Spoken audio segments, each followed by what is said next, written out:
இயேசு கிறிஸ்துவில் பிரியமான உறவுகளை இன்றைய நாளிலே நாம் ஆழமாக சிந்திக்கக்கூடிய அந்த பகுதியை பார்க்கிறோம். நம்ம யோவான் எழுதிய நற்செய்தி பிரிவு 6வது அதிகாரத்திலே 51வது வசனை நாம் என்று எடுத்து சிந்தித்து தியானித்து பார்க்க இருக்கிறோம். அந்த வசனத்தை நாம் பார்த்தோம் என்றால், விண்ணகத்திலிருந்து இறங்கி வந்த வாழ்வு தரும் உணவு நானே, இந்த உணவை எவராவது உண்டால் அவர் என்றுமே வாழ்வார். எனது சதையை உணவாக கொடுக்கிறேன், அதை உலகு வாழ்வதற்காகவே கொடுக்கிறேன் என்ற அந்த ஒரு வசனத்தை நம்ம எடுத்து தியானிக்க இருக்கிறோம். இன்று உடல் உணவிற்கு கொடுக்கின்ற முக்கியத்துவத்தை விட நாம் ஆன்ம உணவிற்கு முக்கியத்துவம் கொடுக்க வேண்டும் என்பதுதான் ஆண்டவர் சொல்லக்கூடிய முக்கியமான செய்தியாக இருக்கிறது. காலையில் உண்போம், மதியம் உண்போம், இரவு உண்போம், அது உடலுக்கான உணவு, அது தேவைதான், தேவையில்லை என்று ஒன்றும் இல்லை. ஆனால் ஆன்மாவிற்கான உணவு என்று ஆண்டவர் தன்னையே கொடுக்கிறார். நான் தாகமாய் இருக்கிறேன் என்று பகுதியை நாம் பார்த்தோம். நான் தாகமாய் இருக்கிறேன் என்று மீண்டும் அவர் கத்துகிறார். ஆனால் அவர் குறிக்கின்ற அந்த தாகம் என்ன என்பதை நாம் பார்க்க வேண்டும். என் உடலை நான் கொடுக்கிறேன், ஆனால் அதை உண்ண இன்னும் மறுக்கிறார்களே என்ற ஒரு தாகம். இவர்கள் எப்பொழுது வந்து பெற்றுக்கொள்வார்கள் என்ற ஒரு தாகம். அதான் கேணியில முழுமையாக தண்ணீர் இருக்கிறது, ஆனால் கேணி தாகத்தோடு நின்றதான். இதை நாம் சரியாக புரிந்து கொள்ள வேண்டும். கேணியில் தண்ணீர் இருக்கிறது, ஆனால் கேணி தாகமாக இருக்கிறது. பானையில் சோறு இருக்கிறது, ஆனால் பானை தாகமாக இருக்கிறது, பசியாக இருக்கிறது என்று சொல்ல முடியும். என்ன, கேணியில் எவ்வளவுதான் தண்ணீர் இருந்தாலும் அதை பிறர் அருந்தத்தான் அந்த தண்ணீர் இருக்கிறது. எவருமே அருந்தவில்லை என்றால் கேணி தாகமாக இருக்கிறது. என்னன்னா, யாராவது வந்து என்னைய குடிக்க மாட்டாங்களா தண்ணீரை அப்படின்னு சொல்லிட்டு தாகமாக இருக்கும். அதே மாதிரி பானையில எவ்வளவுதான் சோறு இருந்தாலும் அதை யாராவது எடுத்து சாப்பிட்டாதான் அதனுடைய பலன் இருக்கும். இல்லை என்றால் அந்த பானை சோறும் என்ன செய்யும், பசியோடு காத்திருக்கும். யாராவது வரமாட்டாங்களா, நம்ம எடுக்க மாட்டாங்களா. இப்படிப்பட்ட தாகம் தான் ஆண்டவரிடம் இருக்கிறது. ஆகா, இன்னைக்கு நான் என்னுடைய சதையையும் இரத்தத்தையும் கொடுக்க முன் வருகிறேன். நான் இன்று பசியாக இருக்கிறேன், தாகமாக இருக்கிறேன். ஏன் இவங்க வந்து அதை எடுத்துக்க மாட்டேங்கிறாங்க, பயன்படுத்த மாட்டேங்கிறாங்க என்று நம்மை பார்த்து இயேசு அழைப்பு விடுக்கிறார். எனவே நாம் எப்படிப்பட்டவர்களாக இருக்கிறோம்? ஆண்டவர் தாகத்தோடு இருக்கிறார், பசியோடு இருக்கிறார். அந்த பசியை நம்ம எடுத்து அதை முன் செல்ல தயாராக இருக்கிறோமா என்று நாம் ஆழமாக சிந்தித்து பார்க்க கடமைப்பட்டிருக்கிறோம். எனவே ஆண்டவர் சொல்லக்கூடிய அந்த தாகம், என்னுடைய உணவை நான் கொடுக்கிறேன், அதை உண்ணுங்கள் என்ற சொல்லக்கூடிய அந்த பகுதிகள்லாம் பார்க்கும்போது கடவுள் ஏதோ உணவகம் வைத்திருக்கிற மாதிரியே நமக்கு தோணும். கிடையாது. ஆண்டவர் சொல்லக்கூடிய பசியும் சரி, ஆண்டவர் சொல்லக்கூடிய தாகமும் சரி, எதை குறிக்கிறது என்றால் இறை வார்த்தையை குறிக்கிறது என்றுதான் பார்க்க வேண்டும். ஏன்னா வார்த்தை மனு உருவானார், நம்மிடையே குடிகொண்டார் என்ற யோவான் நற்செய்தியை பார்க்கிறோம். அதே மாதிரி தொடக்கத்தில் வாக்கு இருந்தது, அந்த வாக்கு கடவுளாய் இருந்தது, வாக்கு அப்படியே வரக்கூடிய அந்த செய்திகளை நாம் பார்க்கிறோம். இன்னைக்கு நம்ம அந்த வார்த்தையை, இறை வார்த்தையை, ஆண்டவுடைய சதையாகி அந்த வார்த்தையை, ஆண்டவுடைய இரத்தமாகி இந்த வார்த்தையை நம்ம எப்படி கொடுக்கிறோம் அப்படிங்கிறது ரொம்ப முக்கியம். அன்னை மரியாளை பார்க்கிறோம், வார்த்தைக்கு முக்கியத்துவம் கொடுக்கிறார். நீ கருவுற்று ஒரு மகனை பெற்றெடுப்பீர், ஆகட்டும் என்று அந்த வார்த்தைக்கு உயிர் கொடுக்கிறார். ஆண்டவர் உள்ளே வர உயிர் வேண்டும் என்று தவித்துக் கொண்டிருந்த அந்த நேரத்திலே வானதூதர் அன்னை மரியாளிடம் கேட்கிறார். அன்னை மரியா ஆண்டவருக்கு உயிர் கொடுக்கிறார். நான் ஆகட்டும், நான் ஆண்டவரின் அடிமை என்று சொல்லும்போது ஆண்டவருக்கான பதிலை அவர் கொடுக்கிறார். ஆண்டவருடைய பசியை அவர் போக்கினார். இன்று ஆண்டவர் தாகமாய் இருக்கிறார் என்று நாம் பார்க்கிறோம். நாம் ஆண்டவருடைய தாகத்தை தணிக்க தயாராக இருக்கிறோமா என்று பார்க்க வேண்டும். நாம் கொடுப்பவர்கள், அதாவது என்று நம்மிடம் இருக்கிறதை நாம் தாராளமாக கொடுக்க முன் வருகிறோமோ அப்பொழுதுதான் அந்த தாகம் சரியாக்கப்படும். எனவே ஒரு தாயை எடுத்துக்கொள்வோம். ஒரு குழந்தையை பெற்றெடுப்பதற்காக தன்னையே முன் வந்து கையளிக்கிறார்.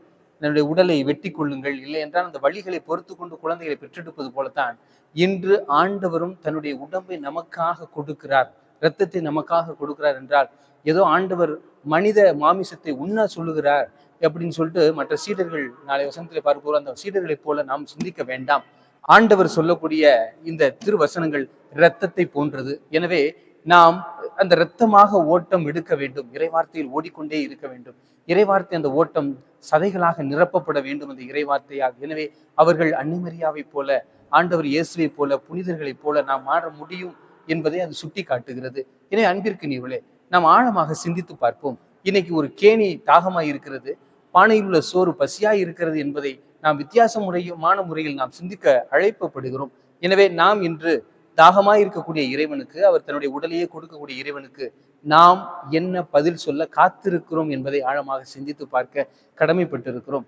எனவே நாம் இன்னைக்கு என்ன நடக்குது அப்படின்னா, உலகத்துல இல்லை சரி, எல்லாத்தையும் சரி, கிறிஸ்தவமா இருந்தாலும் சரி, எந்த மதமாக இருந்தாலும் சொல்லுவாங்க, இப்போ எலெக்ஷன் நேரத்துல என்ன சொல்லுவாங்க, இவங்களுக்கு ஓட்டு போடுங்க, அவங்களுக்கு ஓட்டு போடுங்க, அந்த ஊழல் செய்யறாங்க, இந்த ஊழல் செய்யறாங்க.